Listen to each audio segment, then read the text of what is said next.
존경하는 240만 대구 시민 여러분, 서구 출신 김대현 의원입니다. 오늘 저는 전임 시장의 무리한 조직 운영으로 인해 대구시와 산하기관 전반에 드러난 문제점을 말씀드리고 조속한 정상화를 촉구하고자 합니다. 전임 시장은 대권 도전을 위한 최적 쌓기에 몰두하며 보여주기식 사업을 남발했습니다. 그 결과 산하기관의 대규모 통폐합과 본청 조직 확대가 이어졌지만 목표로 내세웠던 행정 효율성 제고도 재정 건전화도 달성하지 못했습니다. 남은 것은 방만한 조직 운영과 시민 피해라는 심각한 부작용뿐이었습니다. 대표적인 사례가 대구시설공단과 환경공단을 통합해 출범한 대구공공시설관리공단입니다. 효율성과 재정 절감을 내세웠지만 실제로는 정원과 인건비, 예산 모두 급격히 증가했습니다. 정원은 2022년 1,433명에서 2024년 1,590명으로 약 11% 증가했고, 인건비는 683억 원에서 815억 원까지 치솟았습니다.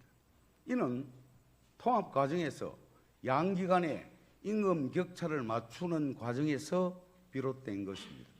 같은 기간 공무원 임금 인상률이 연 2% 내외였음을 고려할 때 이것이 과연 효율성과 재정 건전화라는 명분과 부합했는지 묻지 않을 수 없습니다. 더구나 시설관리와 환경관리라는 전혀 다른 고유 기능을 억지로 묶으면서 효율성은 사라지고 행정 혼선만 가중되고 있을 뿐입니다. 대구문화예술진흥원 역시 공연, 미술, 관광 등 전혀 다른 영역을 충분한 검토 없이 한데 묶은 결과 내부 갈등과 고발, 진정으로 인해 경찰 수사와 특별 감사로까지 이어지고 있습니다. 급기야 원장의 인사 전횡으로 인한 사퇴까지 벌어졌으며 규정조차 무시한 수당 잔치는 방만 경영의 민낯을 그대로 드러냈습니다. 이처럼 기강이 무너지고 기능이 마비된 탓에 시민들이 마땅히 누려야 할 문화예술 서비스가 완전히 무너져 내리고 있는 상황입니다.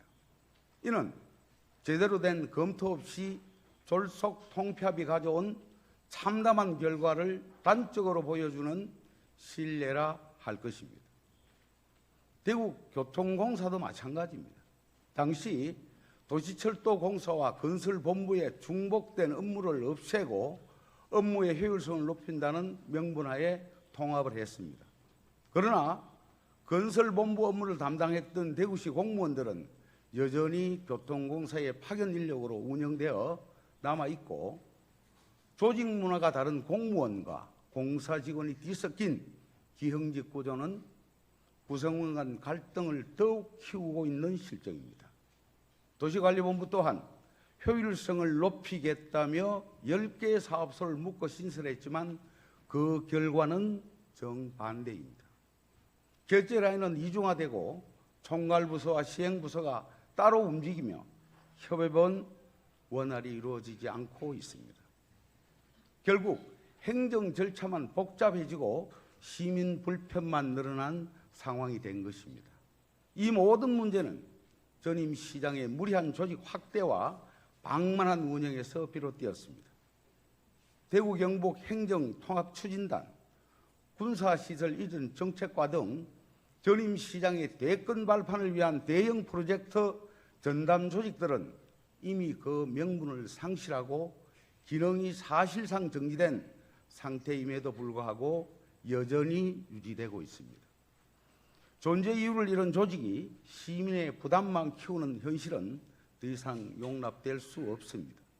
존경하는 시장 권한대행님, 그리고 관계 공무원 여러분, 지금 이 순간에도 방만한 조직 구조는 시민들의 세금을 잠식하고 있으며 결국 이는 행정 서비스 저하로 직결될 것입니다. 특히 다음 시장 취임 전까지 이를 방치한다면 조직 정상화에 더 큰 비용과 시간이 소요될 수밖에 없을 것입니다. 지금 결단하지 않는다면 문제는 더욱 심각해질 것입니다. 권한대행님, 권한대행의 조직 개편 권한에 한계가 있다는 것은 인정합니다.